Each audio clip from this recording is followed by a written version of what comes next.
Now, wouldn't it be something if we could power our cars, our boats, even our houses with salt water?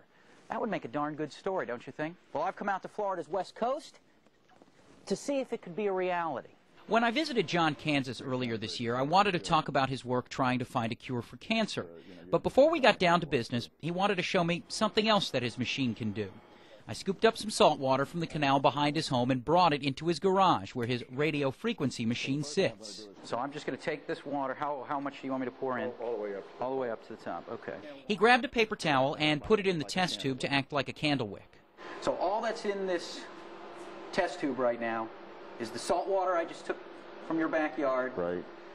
And a paper towel. Paper towel. He put the test tube in the machine, then turned it on. You got it? Pretty neat, huh?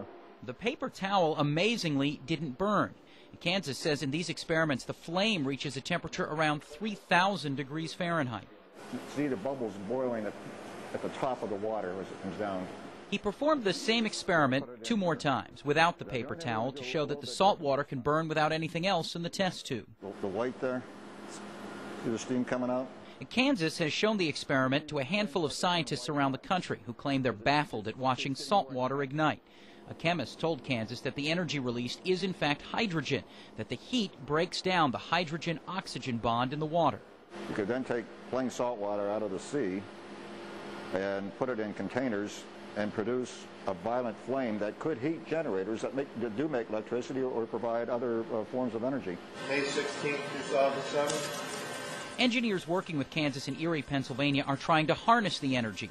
They've built an engine that, when placed on top of the flame, chugged along for 2 minutes.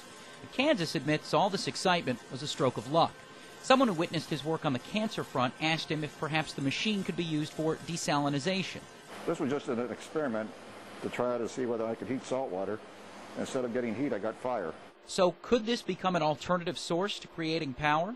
If I would be bold enough, I would probably guess that you can power an automobile with this eventually.